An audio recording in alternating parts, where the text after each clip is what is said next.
2025년 통계청 발표에 따르면 한국인 평균 수명은 83.5세로 발표가 되었습니다. 그리고 앞으로 해가 지날수록 점점 더 늘어날 것이라고 예측하고 있습니다. 그렇다면 우리는 그 긴 세월 동안 무엇을 하며 도대체 뭘 하면서 살아가고 있을까? 어떤 분이 재미삼아 그린 그림이 있습니다. 자세히 조사해서 연구해서 그린 그림이 아니라 도대체 우리가 평생 살아가면서 뭘 하며 살고 있을지 한 장의 그림에 정리해 놓은 그림이 하나 있었습니다. 이렇게 나와 있습니다. 먼저 눈에 띄는 것, 화내는 시간 5년, 웃는 시간 겨우 89일. 옆에 분과 인사 나누시겠습니다. 새해에는 좀 많이 웃고 삽시다. 새해에는 좀 많이 웃고 삽시다. 일하는 시간 23년, 잠자는 시간 20년, 식사 시간 7년, 길에서 보내는 시간 5년, 옷 입고 꾸미는 시간 5년, 화장실 가는데 1년. 그런데 제 눈에 띄는 또 하나의 시간이 있었는데 우리 성도님들이 볼 때는 왼쪽일 것 같은데 기다리는 시간 3년이라고 쓰여 있습니다. 이처럼 우리는 뭔가를 항상 기다리며 살아가고 있는 것 같습니다. 제가 지난 주간에는 여권 사진을 한 장 찍으러 갔습니다. 여권 기한이 만료되어서 갱신하라고 하는 그런 소식이 와서 여권 사진을 찍고 또 시청 민원실에 가서 또 갱신을 접수하게 되었습니다. 그런데 여권 사진을 찍으러 가서도 또 기다리기를 시작을 합니다. 저보다 먼저 온 가족들이 있어서 그 가족들이 사진을 찍는 순간 또 대기실에서 그 시간을 기다리고 있습니다. 사진을 찍는다고 끝나느냐? 찍고 나니까 보정하는 데까지 또 기다려야 되고 그것을 출력해 주는 데까지 또 기다려야 됩니다. 그렇게 기다려서 받은 사진을 가지고 또 시청 민원실을 갑니다. 바로 접수가 되나요? 또 대기표를 뽑고 기다립니다. 제 이름을 불러줄 때까지. 이름을 불러받고 가서 접수처에다가 접수를 해놨는데 또 바로 여권을 안 주더라고요. 또 가서 기다리라고 합니다. 그런데 접수를 받는 담당자분이 마지막에 저에게 이렇게 묻습니다. 찾으러 오시겠어요? 우편으로 받으시겠어요? 그래서 가만히 생각해 보니까 가까운 거리인데 굳이 우편으로 받을 필요가 있을까 싶어서 그럼 찾으러 오겠습니다 라고 대답을 했더니 우편으로 받으시면 3, 4일이 걸리고요. 찾으러 오시면 8, 9일이 걸립니다 라고 저에게 이야기하는 겁니다. 저는 도대체 이해가 되지 않았습니다. 왜 찾으러 가는데 더 시간이 오래 걸리는 걸까? 하지만 그렇답니다. 그런데 중요한 것은 제가 굳이 빨리 받을 필요도 없는데 왜 5일이나 더 기다려야 된다는 말이 그렇게 마음에 걸릴까요? 우편으로 받아야 될까? 직접 찾아가야 될까? 사람은 이처럼 이 모든 날들 속에 기다리는 시간들이 참 많이 숨어 있다는 것을 알게 됩니다. 이처럼 우리는 뭔가를 계속 기다리며 살아가고 있습니다. 저처럼 짧게는 여권을 기다리며 살아가고 있지만 어떤 이는 10달 동안 아기가 태어나기를 기다리는 그런 기다림에 이르기까지 우리의 삶 속에는 늘 무언가를 기다리며 우리는 살아가고 있습니다. 그런데 똑같은 기다림인데 이 기다림이 어떤 이에게는 설레임과 또한 희망이 되지만 또 누군가에게는 이 기다림이 견딜 수 없는 답답함과 고통이 되기도 한다는 겁니다. 그렇다면 어떨 때 기다림이 설렘이 되고 어떨 때 기다림이 답답함과 고통이 되는 걸까? 어린 왕자라는 이야기에 보면 그 부분을 이렇게 이야기해 주고 있습니다. 가령 내가 오후 4시에 온다면 나는 3시부터 행복해지기 시작할 거야.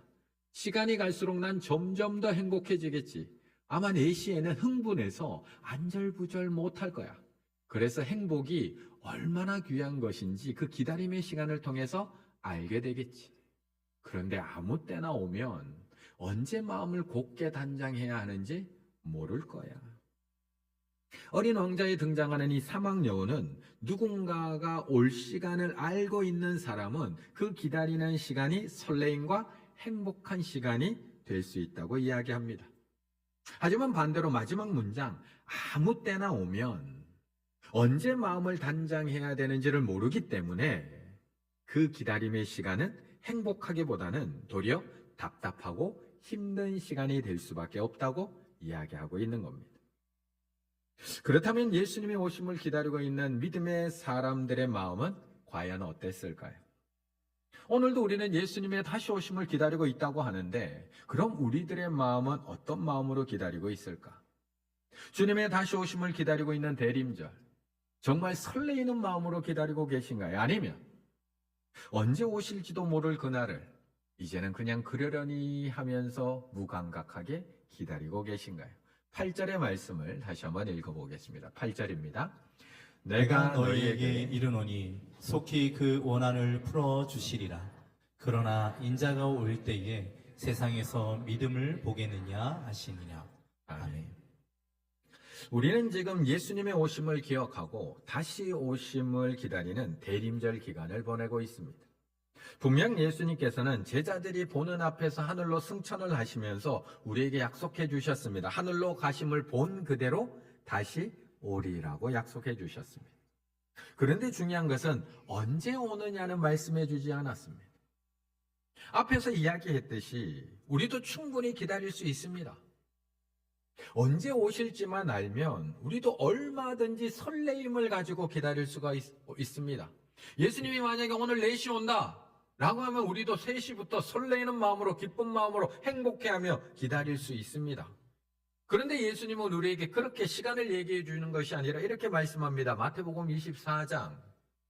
그러나 그날과 그때는 아무도 모르나니 하늘의 천사들도 아들도 모르고 오직 아버지만 아시느니라. 그러다 보니 제자들은 늘 궁금할 수밖에 없습니다. 답답할 수밖에 없습니다. 기다리다가 지칠 수밖에 없습니다.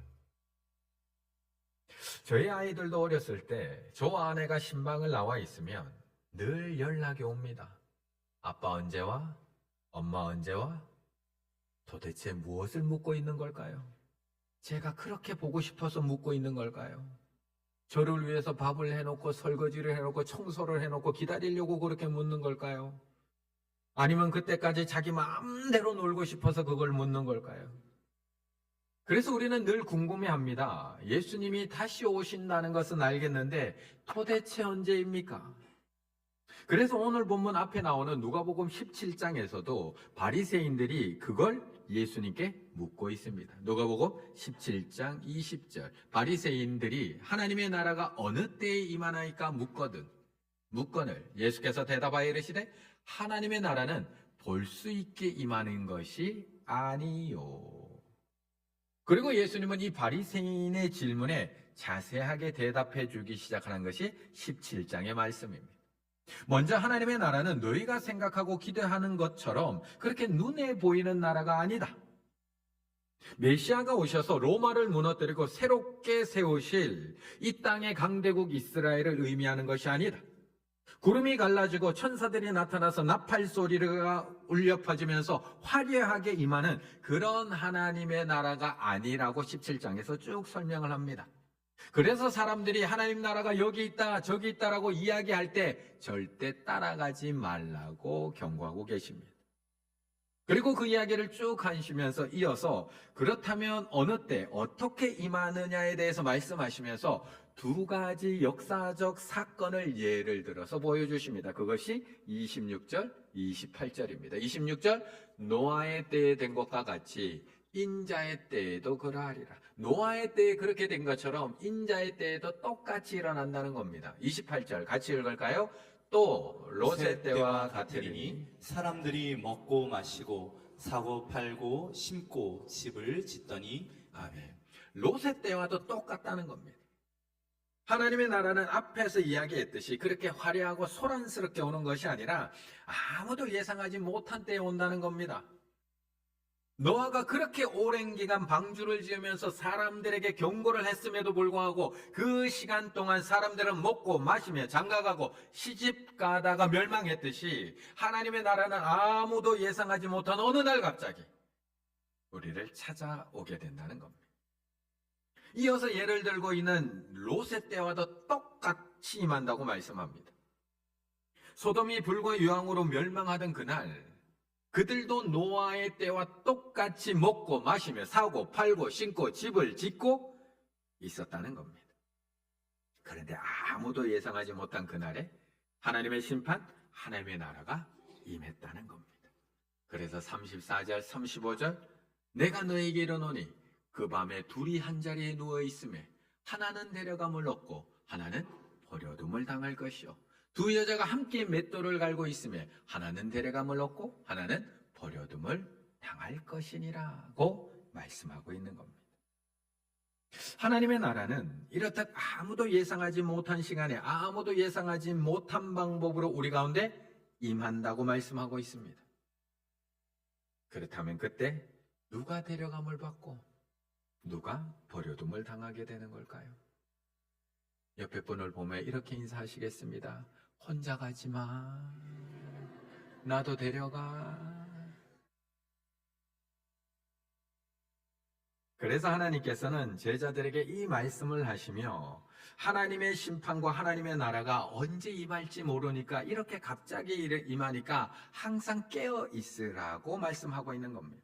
세상 사람들과 똑같이 먹고 마시고 장가들고 시집가고 하는 일에만 빠져 있지 말고 노아처럼 깨어서 인자의 날을 대비하라고 말씀하고 있는 겁니다. 어느 집 아들 이번에 장가 잘 갔더라, 어느 집 딸 이번에 시집 잘 갔더라, 그거에 빠져 있지 말고 누가 더 이번에 많이 거뒀더라, 누가 돈 더 많이 벌었더라, 누가 더 넓은 집 지었더라, 여기에 마음 다 빼앗기지 말고 롯의 아내를 기억하며 인자가 오는 날을 깨어서 기다리라고 말씀하고 있는 겁니다.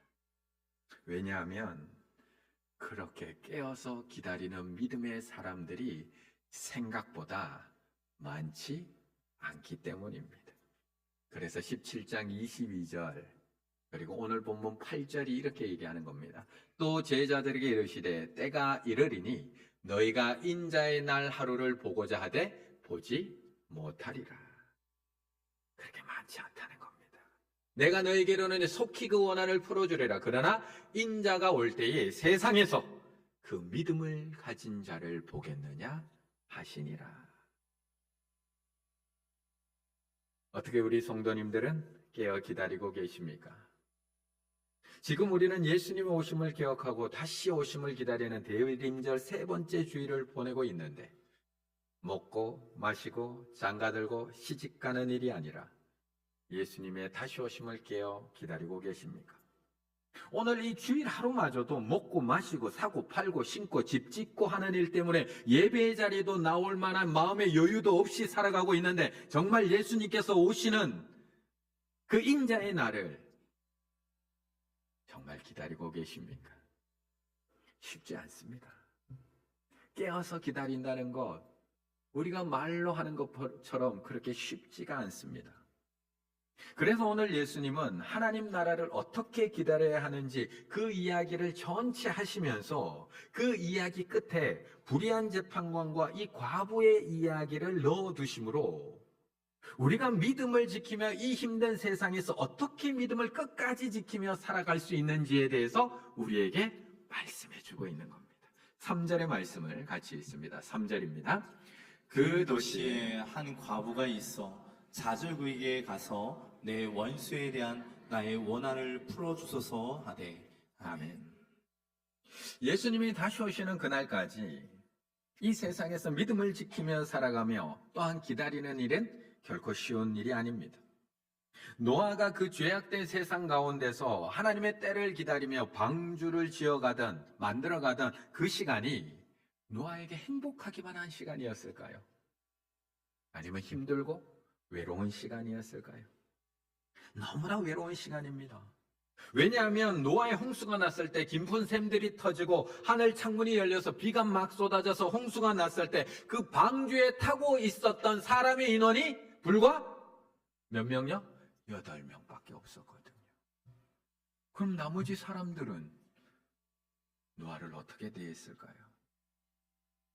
롯이 소돔성을 빠져나오던 그날도 마찬가지입니다. 하늘에서 유황과 불이 비같이 내리던 날 그 성을 빠져나온 사람은 불과 3명입니다. 불과 3명. 두 사이도 농담으로 여겼고 롯의 아내마저도 뒤돌아보다가 그만 소금 기둥이 되어버렸습니다. 그렇다면 그런 도시에서 믿음으로 살아간다는 것이 정말 쉬운 일이었을까요? 이 세상에서 인자의 날을 기다리며 믿음으로 살아가는 건 그만큼 외롭고 그만큼 억울한 일이 많다는 것입니다. 그래서 오늘 예수님은 그 인자의 날을 기다리며 살아가야 할 제자들에게 한 도시에 살고 있는 이 과부 이야기를 비유로 말씀해 주고 있는 겁니다. 3절, 그 도시에 한 과부가 있어. 자주 그에게 가서 내 원수에 대한 나의 원한을 풀어주소서 하되. 마치 이 세상 가운데서 홀로 믿음을 지키며 주님 다시 오실 날을 기다리고 있는 노아와 롯의 모습, 그리고 제자들과 우리의 모습이 바로 이 도시에서 살고 있는 한 과부와 같이 외로운 삶과 같다라는 것을 비유로 말씀해 주고 있는 겁니다. 당시 유대 사회에서 가장 취약한 신분, 가장 보호받지 못하는 신분이 바로 과부입니다. 그런데 세상은 그런 과부를 그냥 내버려 두지 않습니다. 괴롭힙니다. 못 살게 굽니다. 수군거립니다. 수많은 놀림, 조롱, 속임수가 넘쳐납니다. 무시, 멸심, 냉대가 넘쳐나서 견뎌내야 됩니다. 심지어 그 얼마 남지 않은 이 과부의 재산마저도 삼키려고 하는 사람들이 주변에 널려 있습니다. 마가복음 12장. 그들은 과부의 가산을 삼키며 그 얼마 남지 않은 과부의 그 재산마저도 빼앗아 가려고 하는 종교 지도자들이 있었다는 것을 적나라하게 드러내고 있습니다. 그런데 이런 과부를 보호해줄 보호자가 아무도 없습니다. 전세 사기를 당했는데 같이 가서 싸워줄 남편이 없습니다. 보이시피싱을 당해서 가산을 다 빼앗겼음에도 불구하고 대신 가서 찾아줄 아들이 없습니다. 부동산 사기를 당해서 살던 집 한 칸마저도 빼앗겼음에도 불구하고 이 추운 엄동소란에 쫓겨났는데 누구 한 명 손잡아주는 사람이 없다는 겁니다. 그래서 이 과부는 직접 재판장을 찾아가고 있다고 말씀하고 있는 겁니다. 마치 믿음으로 방주를 짓고 있던 외로운 노아의 모습, 마치 사이들조차도 장인의 경고를 농담으로 듣고 있으면서 그 말을 듣지 않았던 롯의 모습을 우리에게 보여주고 있는 겁니다. 그런데 이런 우리가 주님이 다시 오시는 그날까지 믿음을 우리가 지키며 살아가야 되는데 억울한 일이 많을까요? 행복한 일이 많을까요? 우리가 이 세상 가운데 살아가야 하지만 세상 사람들과 다른 모습으로 살아가는 우리들의 모습을 보면 저 사람들이 우리에게 박수 쳐주며 격려해주며 응원해 줄까요? 아니면 놀림과 조롱이 더 많을까요? 그런데 보호자가 없습니다. 저렇게 나를 괴롭히고 힘들게 하는 사람들, 하나님은 오늘도 저들을 그냥 가만히 내버려 두십니다. 그리고 나보고만 참으라고 하십니다. 도리어 자기 십자가를 지고 나를 따라오라고 말씀합니다. 심지어 나를 괴롭히는 저 악인들을 훨씬 더 잘되고 잘 먹고 잘 사는 모습까지 나는 지켜봐야 됩니다. 그러니 도대체 하나님의 나라, 하나님의 심판이 언제 임할는지 나는 답답할 뿐입니다. 나는 언제까지 매번 참기만 해야 되는지 마음에 억울함만 쌓여갑니다. 나는 이렇게 힘든데 도대체 언제까지 참아야 되고 언제까지 저들의 조롱과 멸시, 속임수를 당하고만 살아야 합니까? 그래서 지금 이 과부가 불의한 재판장에게 가지고 나아가고 있는 것이 무엇이냐? 3절입니다. 그 도시에 한 과부가 있어. 자주 그에게 가서 내 원수에 대한, 이거는 그냥 간청의 기도를 하고 있는 것이 아닙니다. 내 원수에 대한 나의 뭘 풀어주소서? 원한을 풀어주소서. 원한, 지금 원한을 가지고 나아가고 있는 겁니다. 예전에 재미있게 보셨던 전설의 고향. 꼭 그 전설의 고향을 보면 그 원한에 사로잡힌 귀신과 구미호가 꼭 등장을 합니다. 그 병풍 옆에 서서 죽일 듯한 눈빛으로 쳐다봅니다. 자고 있는 양반을. 내 혼자 갈 수는 없지. 네 목숨도 내가 가져가리라.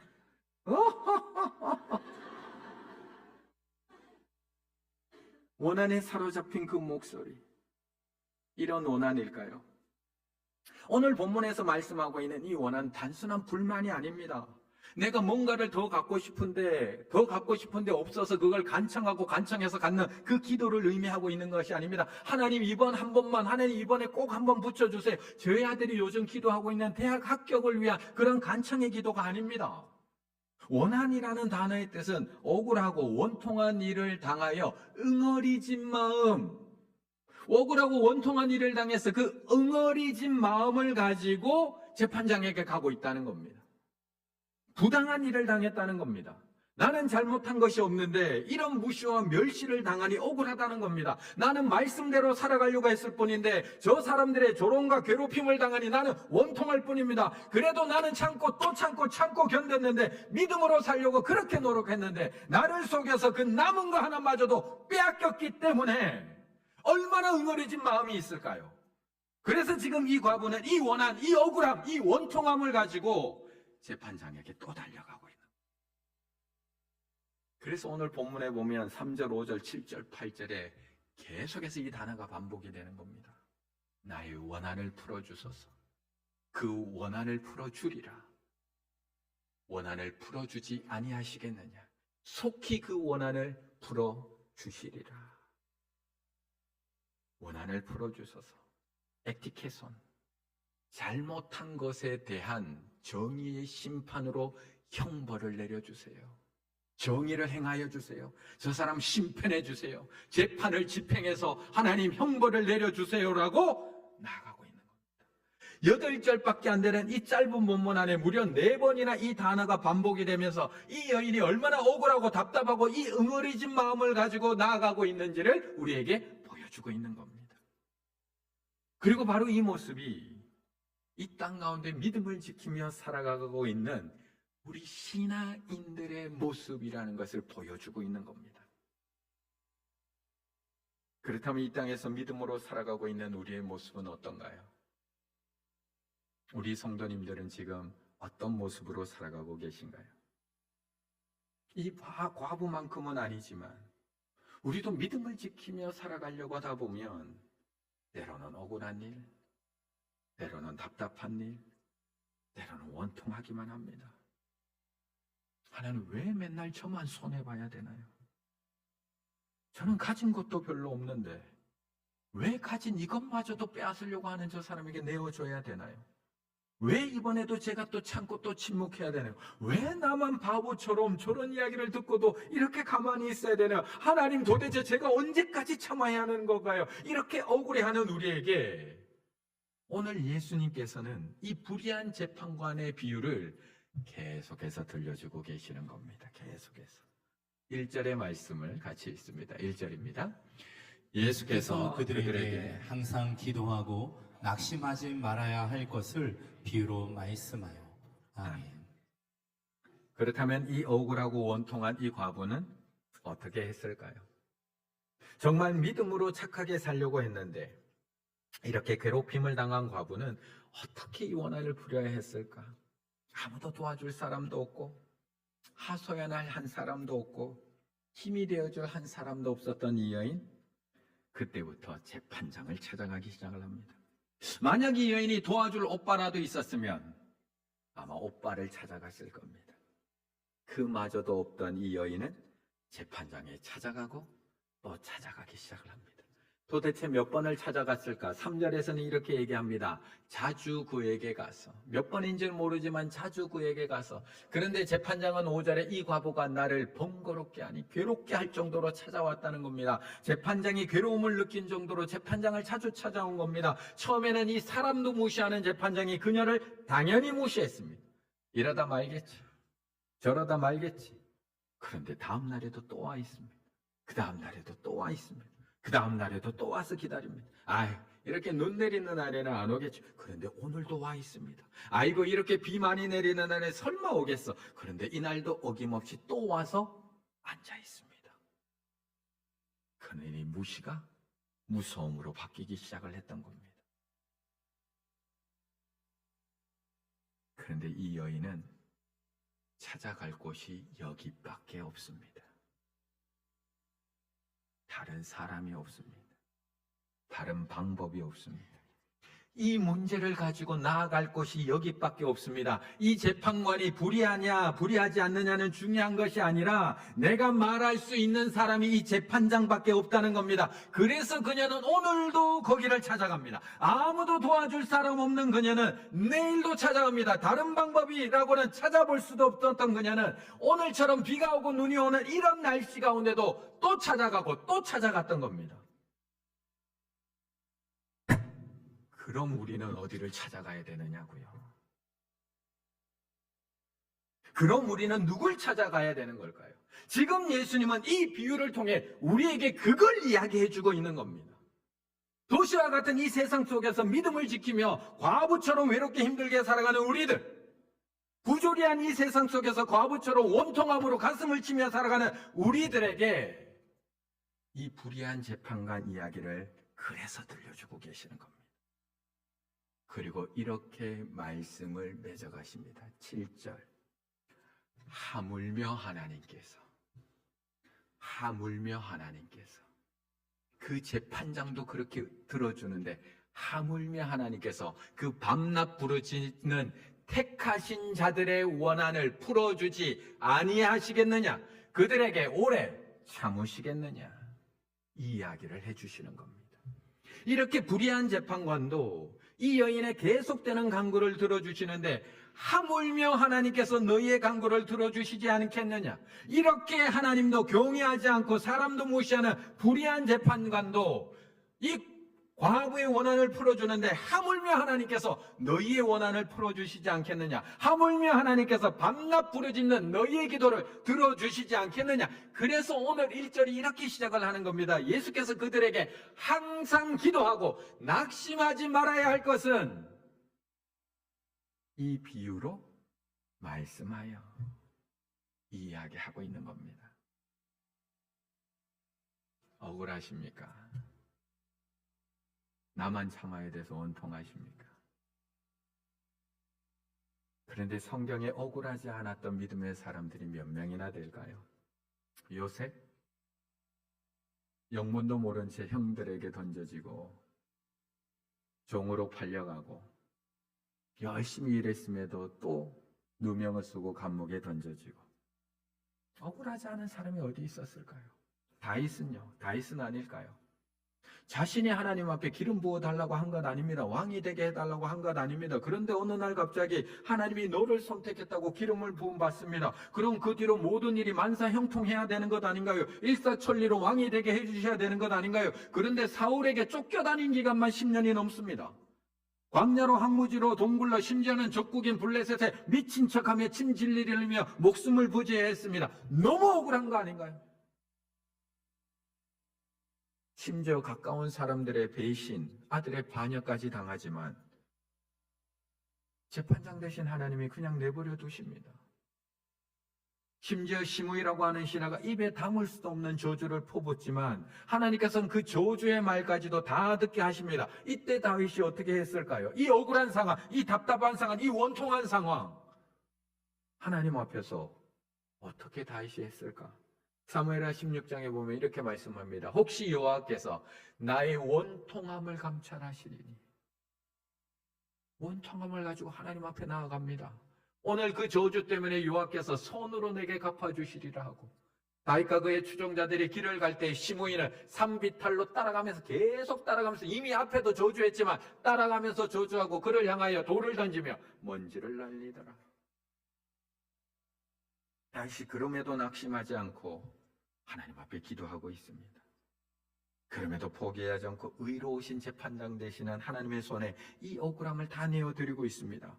요 하나님만이 이 문제를 해결하실 수 있는 분이라는 것을 알기에, 다른 곳으로 내가 달려와봤자 아무런 소용이 없다는 것을 알기에 다윗은 끝까지 반드시 갚아주시는 그 하나님 앞에 나의 원통함을 내어놓고 기도하고 있는 겁니다. 그래서 시편 곳곳에 보시면 다윗의 억울함, 다윗의 원통함, 다윗의 답답함이 담겨있는 탄식시들, 탄원시들이 그렇게 많이 시편에 실려 있는 겁니다. 그렇다면 우리 성도님들, 예수님께서 다시 오시는 그날까지 어떻게 견디시겠습니까? 분명 주님은 다시 오신다고 했는데 그 재림의 날, 심판의 날, 어떻게 믿음을 지키면서, 어떻게 신앙을 지키면서 그 주님이 그 오시는 그날까지 걸어가실 수 있겠습니까? 기도하십시오. 사람들이 아무 잘못도 없는 나를 비난할 때, 욕할 때 기도하십시오. 나는 아무런 잘못도 없는데 내가 손해봐야 할 때 기도하십시오. 나는 아무런 말도 안 했는데 나에게 그 모든 죄를 뒤집어 씌울 때 의로우신 재판장 앞에 가지고 달려가십시오. 가까운 사람에게 배신당하고 억울할 때 의로우신 재판장 앞에 또 달려가십시오. 아무런 이유도 없이 버려지고 던져지고 원통할 때 의로운 재판장 앞에 또 달려가고 또 달려가고 또 달려가십시오. 나는 양보하고 또 양보했음에도 불구하고 또 하나님이 나만 참으라고 할 때, 울분이 올라올 때, 이 과부가 불의한 재판장에 또 달려갔듯이 의로운 재판장 되신 하나님 앞에 또 달려가십시오. 그럴 때 7절, 8절이 이렇게 얘기해 주는 겁니다. 하물며 하나님께서 그 밤낮 부르짖는 택하신 자들의 원한을 풀어주지 아니하시겠느냐? 그들에게 오래 참으시겠느냐? 내가 너에게 이르노니 속히 그 원한을 풀어주시리라. 그러나 인자가 올 때에 세상에서 그 믿음을 지키고 살아가는 자들 믿음을 보겠느냐 하시니라. 그래서 주님은 그 주님의 날을 기다리다가 지쳐가는 우리에게 한 찬양의 가사를 통해서 이렇게 말씀합니다. 조금 느린 듯해도, 하나님의 나라가 조금 느린 듯해도 기다려주겠니? 하나님의 심판이 조금 더딘 듯해도 하나님의 날이 있다는 것을 믿어줄 수 있니? 내가 가는 그 길, 네가 걸어가고 있는 그 믿음의 길, 그 참고 견디고 쫓아가고 있는 그 믿음의 길 결코 절대 헛되지 않으니 나와 함께 끝까지 걸어가자. 앞이 보이지 않아도, 내가 억울하고 원통하고 답답해서 앞이 보이지 않아도 믿음으로 계속 나아가 주겠니? 지금 이 상황이 이해되지 않아도 하나님 왜 저만 이렇게 당해야 되나요? 왜 나만 이렇게 억울해야 되나요? 이해가 되지 않아도 믿음으로 끝까지 살아내 주겠니? 그리고 마지막, 너의 눈물의 기도 결코 잊지 않고 있으니 나의 열심으로 반드시 그날이 올 것이며 너의 원한을 풀어줄 것이며 너의 눈의 눈물을 닦아줄 것이다. 믿음으로 살기에 참 억울한 일이 많은 세상입니다. 교회 안에서는 아닌가요? 믿음을 지키며 살기에 너무 손해봐야 될 일이 많고 참아야 될 일이 많고 말도 안 되는 조롱과 멸시를 받아야 할 일이 참 많은 세상입니다. 하지만 낙심하지 말고 기도하며 기다리십시오. 포기하지 말고 의로우신 재판장 되신 하나님 앞에 기도하며 기다리고 또 기다리십시오. 의로우신 재판장 되신 주님은 반드시 다시 오실 줄로 믿습니다. 그리고 주님께서 다시 오시는 그날 반드시 갚아주시고 속히 원한을 풀어주시며 우리의 눈에서 눈물을 닦아주실 줄로 믿습니다. 다시 오실 주님을 바라보시며 끝까지 낙심하지 말고 기도하며 기다리실 수 있는 우리 충혈의 가족들 다 되기를 간절히 바라겠습니다.